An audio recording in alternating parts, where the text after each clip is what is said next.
An-Nawawiyah. Hadis yang kedua yang diterima dari Umar bin Al-Khattab radhiyallahu an. Di penggalan yang pertama kita sudah selesaikan di pertemuan sebelumnya. Kata Umar bin Al-Khattab, qala bainama nahnu julusun, saat kami duduk-duduk inda Rasulillah sallallahu alaihi wasallam, bersama Rasulullah sallallahu alaihi wasallam, data yaumin, pada satu hari, ittala'a, tiba-tiba datang, alaina, kepada kami, rajulun, seorang laki-laki, syadidu bayadhi thiyabi, yang memakai pakaian yang sangat putih, syadidu sawadi sya'ari, yang rambutnya hitam, la yura alaihi, tidak terlihat darinya, atharus safari, bekas-bekas dari perjalanan jauh, wala ya'rifuhu minna ahadun, tapi juga tidak ada yang mengenal di antara kami kepadanya, ahadun, seorang pun. Hatta jalasa, sampailah orang itu duduk, ilan Nabi sallallahu alaihi wasallam, dekat Nabi sallallahu alaihi wasallam, bahkan fa asnada rukbataihi, sampai menyandarkan rukbataihi, kedua lututnya itu dengan lututnya Rasulullah,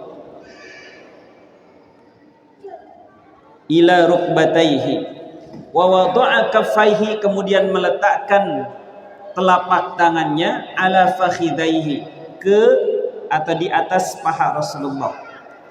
Nah, ini kita sudah bahas sampai sini Pak ya.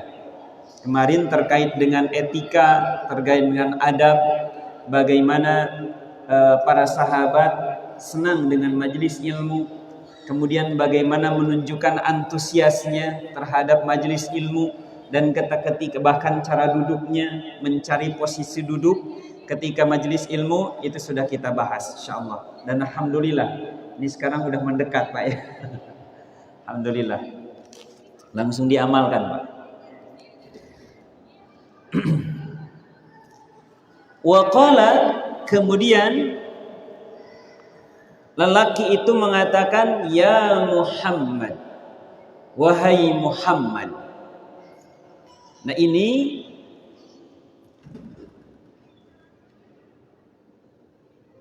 kebiasaan para sahabat itu sama sekali tidak terbiasa memanggil Rasulullah dengan sebutan nama langsung, ya Muhammad, tidak. Biasanya ya ayyuhan nabi, ya nabi Allah, atau ya Rasulullah, begitu. Nah, kalau yang memanggil Muhammad ini biasanya orang-orang yang memang jauh dari ilmu. Kami tidak tahu bagaimana etikanya, tidak tahu bagaimana tata caranya. Biasanya orang-orang Arab Badui dari pedalaman, atau yang tinggal di tengah-tengah gurun. Nah, kenapa? Karena ada larangan dalam Al-Quran surah An-Nur ayat 63, la taj'alu du'a ar-rasuli bainakum ka du'ai ba'dikum ba'dha. Janganlah kalian, wahai orang-orang yang beriman, memanggil Rasulullah itu seperti kalian memanggil teman kalian. Ke teman kita misal hey friend gitu, hey bro gitu, itu mungkin begitu bisa. Tetapi kepada Rasulullah tidak boleh. Jangan memanggil seperti kepada teman kita. Baik, maka ini salah satu hikmahnya adalah untuk seolah-olah menunjukkan, ini orang Arab Badui ini, begitu ya, karena belum dikenal, padahal di sini nanti malaikat Jibril. Ya Muhammad, wahai Muhammad, akhbirni anil Islam, bukan alimni, tetapi akhbirni. Akhbir itu dari khabar. Kalimat perintahnya, berikan kabar kepadaku. anil Islam, tentang Islam. Maka di sini menunjukkan ketika berbicara tentang agama ini Rasulullah berarti hanya menukilkan kabar dari Allah. Bukan karena pemikiran pribadinya, bukan karena pendapat pribadinya, tapi semuanya terkait dengan agama ini, itu semuanya kabar dari Allah. Maka bahasanya akhbirni. Maka dalam beberapa redaksi hadis juga Rasulullah terbiasa menyampaikan fima yukhbiru an rabbih, sebagaimana yang dikabarkan dari Rabbnya. Begitu.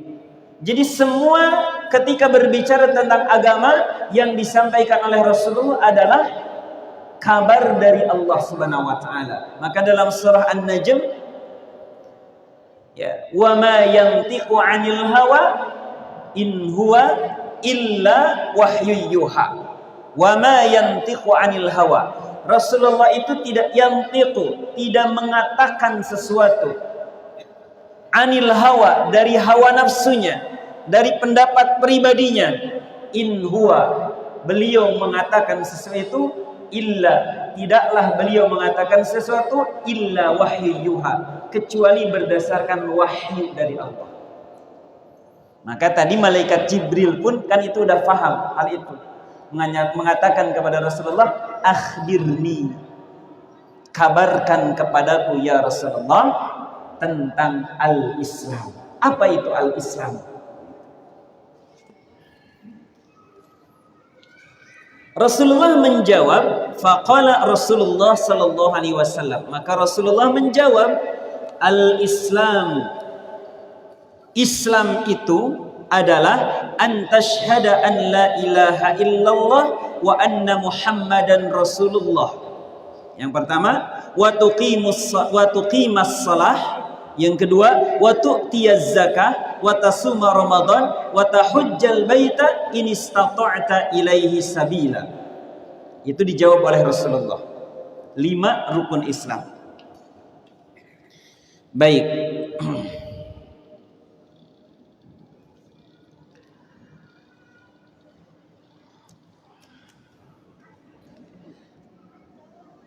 Apa itu al-Islam? Di penjelasan di sini ada makna atau pengertian al-Islam secara lughah, secara bahasa. Tapi kalau mungkin saya bahasakan, ini adalah secara umum. Apa pengertiannya? Di sini al-istislamu bit-tauhidi, menyerahkan diri kepada Allah bitauhidi, dengan mentauhidkan Allah. Berislam dengan mentauhidkan diri kita kepada Allah, tidak memusyrikan Allah. Itu yang pertama. Yang kedua, wal inqiyadu bitta'ah, dan menundukkan diri kita, ya, menundukkan diri kita bitta'ah, dengan mentaati Allah, mentauhidkan Allah dan juga mentaati Allah. Wal bara'atu anisyirki wal bara'atu minasyirki wa ahlihi, dan melepaskan diri, wal bara'ah minasyirki, dari kesyirikan dan orang-orang musyrik. Jadi itu secara bahasa, al-istislamu bit-tauhid wal inqiyadu bit-ta'ah wal bara'ah minasyirki wa ahlihi. Menyerahkan diri kepada Allah dengan mentauhidkan Allah, kemudian tunduk kepada Allah dengan mentaatinya, dan menjauhkan diri, melepaskan diri dari kesyirikan dan orang-orang musyrik. Itu secara umum. Maksud pengertian secara umum itu berarti siapapun yang dia menyerahkan dirinya kepada Allah dengan mentauhidkan Allah, kemudian mentaati Allah, kemudian menjauhkan diri dari kesyirikan, maka itu disebut muslim. Makanya termasuk umat-umat Nabi sebelumnya atau nabi-nabi sebelumnya itu mengajak kepada Islam, menyerahkan diri kepada Allah, mentaati Allah, menjauhkan diri dari kesyirikan. Inilah yang dimaksud dalam Al-Quran, innad dina indallahi al-Islam. Sesungguhnya agama yang diterima di sisi Allah hanyalah Islam. Jadi Nabi Isa Islam, Nabi kemudian dan para pengikutnya, Nabi Musa dan para pengikutnya Islam, Nabi Ibrahim dan para pengikutnya Islam, nabi-nabi yang lainnya dengan para pengikutnya yang taat kepada Allah itu juga Islam. Tapi Rasulullah SAW tidak menjawab itu. Ya Rasulullah, apa al-Islam itu? Rasulullah tidak menjawab al-istislamu wal inqiyadu wal bara'ah minasyirki, atau al-istislamu bitauhidi wal inqiyadu bitta'ati wal bara'atu minasyirki wa ahlihi. Enggak menjawab itu. Rasulullah menjawab al-islamu an tashhada an la ilaha illallah wa anna muhammadan rasulullah, dan selanjutnya. Jadi Rasulullah bukan menjelaskan dengan definisi, tapi menjelaskan dengan rukun-rukun Islamnya, pondasi utama dalam bangunan Islam ini. Ya, bahkan kalau tadi saya sebutkan yang tadi secara umum, ini yang secara khusus. Maka di zaman ini, di akhir zaman atau ketika Rasulullah menjadi Rasul, ada orang-orang yang menyerahkan dirinya kepada Allah, misalkan bertauhid, kemudian mentaati Allah, tapi tidak mau mengakui Nabi Muhammad sebagai Rasulullah, bukan Islam. Kenapa? Ketika Rasulullah diutus sebagai Rasul, kan ketika itu ada orang-orang Yahudi, kemudian ada orang-orang Nasrani. Mereka mengklaim dirinya pun Islam, Allah sebagai Rabbnya, menjauhi dari kesyirikan. Tapi ketika mereka diperintahkan untuk mengakui bahwa Nabi Muhammad itu Rasul, nggak mau. Berarti mereka bukan Islam, maka disebutnya kafir. Bisa dipahami ya? Jadi ketika Rasulullah menjadi Rasul, maka mau tidak mau orang yang Islam itu adalah yang pertama yang bersaksi bahwa tidak ada ilah kecuali Allah, tidak ada Tuhan yang berhak disembah kecuali Allah, dan bersaksi bahwasanya Nabi Muhammad adalah Rasulullah.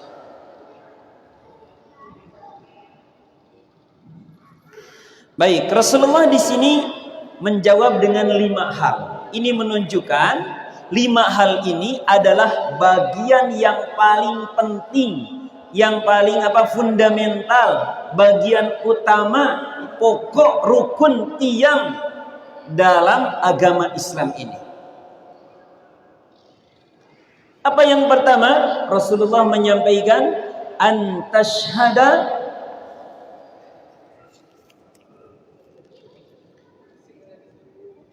an la ilaha illallah. Yang pertama adalah bahwasanya engkau tashhada, bersaksi. Bersaksi apa? An la ilaha, bahwa tidak ada ilah yang berhak disembah illallah, kecuali Allah. Wa anna Muhammadan Rasulullah, dan bersaksi bahwasanya Nabi Muhammad itu adalah utusan Allah.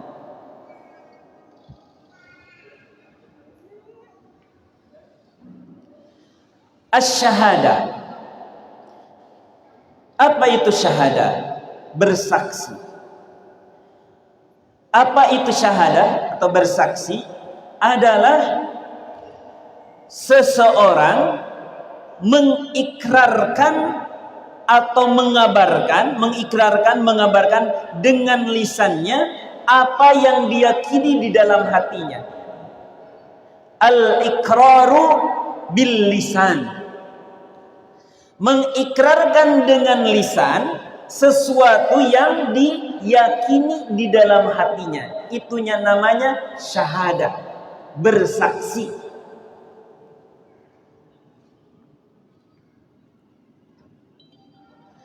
Kalau ada orang yang yakin tentang kebenaran Islam, bahwa Allah itu esa, bahwa Nabi Muhammad adalah Rasulullah, dia yakin, tetapi tidak mau mengikrarkan. Tidak mau mengikrar itu ya tanpa uzur, nggak mau aja, gengsi misalkan. Walaupun meyakini, tapi tidak mau mengikrarkan, muslim tidak. Tidak muslim. Siapa contohnya? Abu Thalib. Abu Thalib paman Nabi Sallallahu Alaihi Wasallam yakin bahwa Nabi Muhammad itu adalah Rasul. Bahkan tidak ada ilah yang berhak disembah melainkan Allah. Yakin seyakin-yakinnya Nabi Muhammad itu adalah Rasul. Tandanya sudah terlalu terang benderang. Orang-orang Yahudi mengetahui tanda-tanda kenabian dari Nabi Muhammad SAW itu sangat jelas. Ya'rifunahu kama ya'rifuna abna'ahum. Mereka mengetahui Nabi itu sebagai Rasul sebagaimana mereka mengetahui detil-detil kecil tentang anaknya sendiri. Siapa Akhrahimi misalkan punya anak. Terhadap anak Akhrahimi saya nggak tahu. Misalkan di kakinya ada tandanya, atau ada bekas lukanya di sini dulu pernah jatuh. Saya nggak tahu. Tapi kalau ayahnya itu kan tahu. Bagaimana ini anaknya, kemudian ini itu sangat tahu detilnya. Nah mereka mengetahui, meyakini Nabi Muhammad sebagai Rasul itu sama persis seperti mereka mengetahui anak-anaknya sendiri. Tetapi mereka tidak mau mengikrarkan, tetap nggak muslim, disebut kafir. Abu Thalib juga begitu. Jadi harus mengikrarkan, itu namanya syahadah. Kecuali nanti dalam agama kita itu ada uzur. Misalkan seseorang sudah meyakini kebenaran Islam, meyakini kerasulannya Nabi Muhammad SAW, tetapi bisu, yaitu misalkan bisa kadang dengan begini-begini begitu ya, dengan bahasa isyarat, misalkan begitu, itu tidak apa-apa. Atau seseorang yakin kebenaran al-Islam, tentang kenabiannya atau kerasulannya Nabi Muhammad SAW, tetapi kalau diikrarkan itu pasti dia nyawanya terancam karena berada di tengah-tengah musuh. Nah, maka itu dimaklumi, itu ada uzur, itu tidak apa-apa.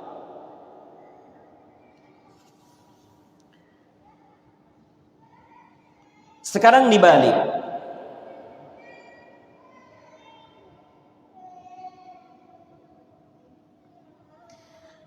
Syahadah itu mengikrarkan apa yang ada di dalam hati. Bagaimana kalau seseorang mengikrarkan kebenaran Islam, tetapi dalam hatinya tidak yakin, tidak percaya dengan al-Islam? Islam tidak, Muslim bukan? Bukan Muslim, walaupun mengatakan asyhadu alla ilaha illallah wa anna muhammadan rasulullah, dalam hatinya nggak percaya. Muslim nggak Muslim. Nanti tapi belum selesai, nanti ada hukum yang lain. Bukan Muslim. Kalau nanti dalam agama kita orang itu disebut orang munafik. Dalam dirinya batinnya kafir, tapi casingnya, luarannya nampak Muslim. Mengatakan Al-Quran itu percaya dari Allah Subhanahu Wa Taala, semuanya benar. Mengatakan tetapi dalam hatinya tidak yakin. Itu juga bukan muslim, ya.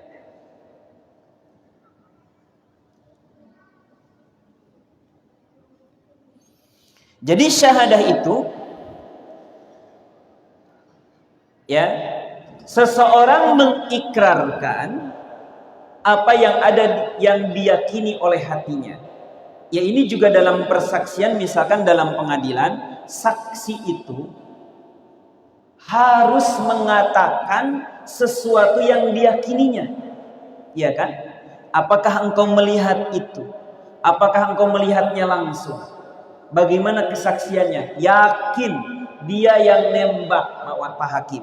Yakin dia yang melakukan kejahatan itu. Saya langsung melihat dengan mata kepala saya sendiri.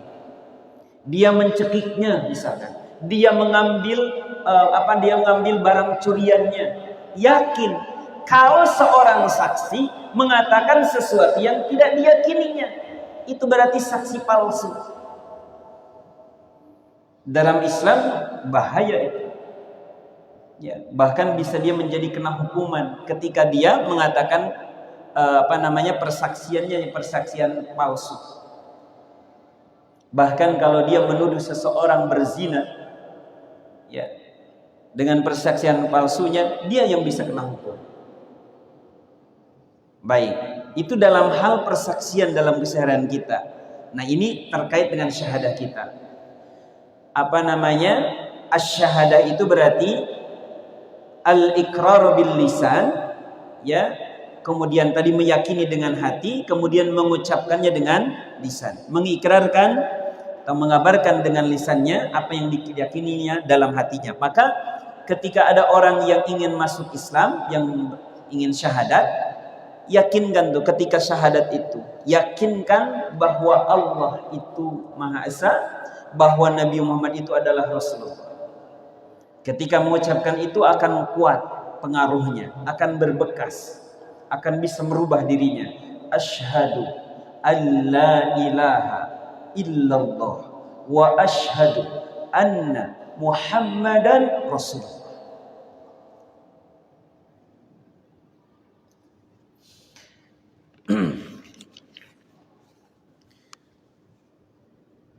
Yang pertama kata Rasulullah, antashhada, engkau bersaksi. Bersaksi terhadap apa? Bahwa la ilaha illallah, tidak ada Tuhan yang berhak disembah, tidak ada ilah yang berhak disembah melainkan Allah. Jadi itu salah satu pengertian yang paling kuat, begitu ya. Dalam Al-Qur'an Allah berfirman, "Dzalika bi annallaha huwal haqqu." Itulah bahwa sesungguhnya Allah itu huwa al-haqqu, yang paling hak. Maksudnya apa? Karena di dalam Al-Qur'an Allah banyak menyebutkan, di beberapa ayat disebutkan alihah. Ada misalkan afara'aita manittakhadha ilahahu hawahu. Apakah engkau tidak melihat, atau apakah engkau melihat, renungkan, ada orang yang menjadikan hawa nafsunya itu sebagai ilahnya, karena terus memperturutkan hawa nafsunya. Itu seolah-olah dia diperbudak oleh hawa nafsunya. Hawa nafsunya sebagai ilahnya. Ada yang sebagai ilahnya itu setan, ada yang berhala-berhala. Ya, berhala-berhala. Itu disebutkan alihah. Katanya tidak ada ilah kecuali Allah. Tetapi kenapa disebutkan alihah? Maka yang dimaksud dengan la ilaha illallah itu adalah tidak ada Tuhan yang berhak disembah. Kalau yang lain, iya disembah mereka, tetapi mereka batil. Mereka tersesat, mereka salah, batil. Mereka keliru. Ya, tersesat. Yang paling berhak atau yang berhak adalah Allah. Ya, la ilaha, tidak ada ilah yang berhak disembah melainkan Allah. Ada yang mereka katakan, ini juga pohon ini, patung ini juga ilah. Berhala-berhala yang disembah itu juga disebut ilah.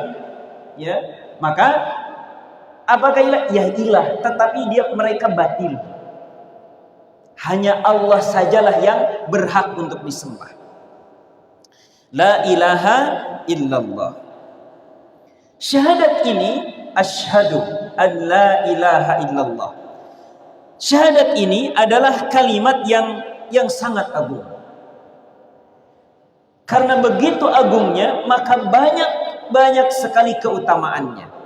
Contohnya misalkan kita membaca hadis, man kana akhiru kalamihi la ilaha illallah dakhalal jannah. Barang siapa yang akhir kalimat yang diucapkannya itu ketika hidupnya itu, di akhir hayatnya, kalimat yang keluarnya adalah la ilaha illallah, dakhalal jannah, dijamin masuk surga. Tapi ini nggak bisa dihafal.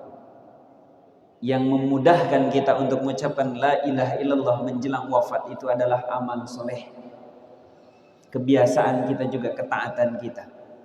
Nggak bisa dihafal, nanti kalau wafat nanti tinggal mengucapkan la ilaha illallah. Belum tentu. Ada dikatakan oleh beberapa ustaz, ada seseorang yang biasa menalkinkan seseorang untuk mengucapkan kalimat la ilaha illallah sebelum wafatnya. Beliau adalah bidang rohani di satu rumah sakit Islam di Jakarta, melakukan penelitian. Karena salah satu tugas untuk yang memberikan bimbingan rohani kepada pasien itu adalah terutama ketika pasien itu secara medis ini akan sebentar lagi meninggal. Tugasnya itu salah satunya membimbing untuk mengucapkan kalimat la ilaha illallah. Dari 1000 orang itu, 1000 orang hanya 70 orang yang bisa mengucapkan la ilaha illallah. 70 orang dari 1000 orang. Jadi 7%. 7%. Dalam keadaan sadar. 1000 orang ini yang dalam keadaan sadar menjelang wafatnya. Tetapi yang diberikan kemudahan oleh Allah hanya 70 orang. Dan keumumannya mereka adalah punya amalan unggulannya masing-masing. Ada yang baca Al-Quran, ada yang sholat malam, dan yang lainnya.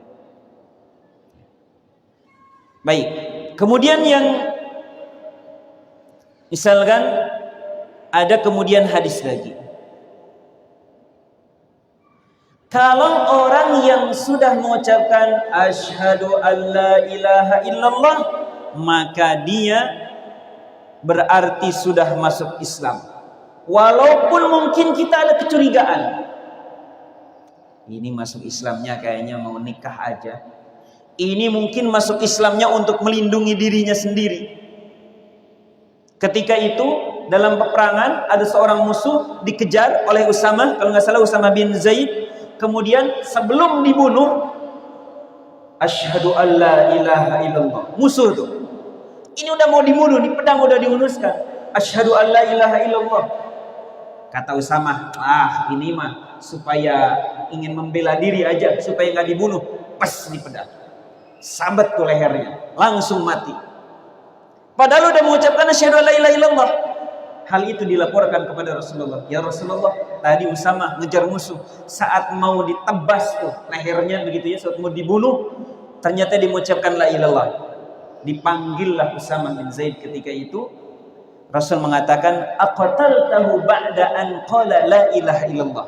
Wahai Usamah, apakah engkau membunuh orang itu ketika setelah dia mengucapkan la ilaha illallah? Atau Usamah, iya ya Rasulullah. Kenapa? Iya, dia cuman untuk melindungi diri aja supaya nggak dibunuh. Rasul mengatakan, aqataltahu ba'da an qala la ilaha illallah. Iya Rasulullah. Tapi karena dia begini, mengucapkan lagi aqataltahu. Kata Rasulullah, walaupun dia mungkin ada kecurigaan dari kita, dia memang hanya sekedar membela diri, tetap enggak boleh dibunuh. Kalaupun perkara nanti dia keluar dari Islam, ya murtad namanya. Ya murtad. Kalau dia ternyata menipu, kemudian keluar dari Islam lagi, berarti murtad. Berarti murtad. Yang kedua,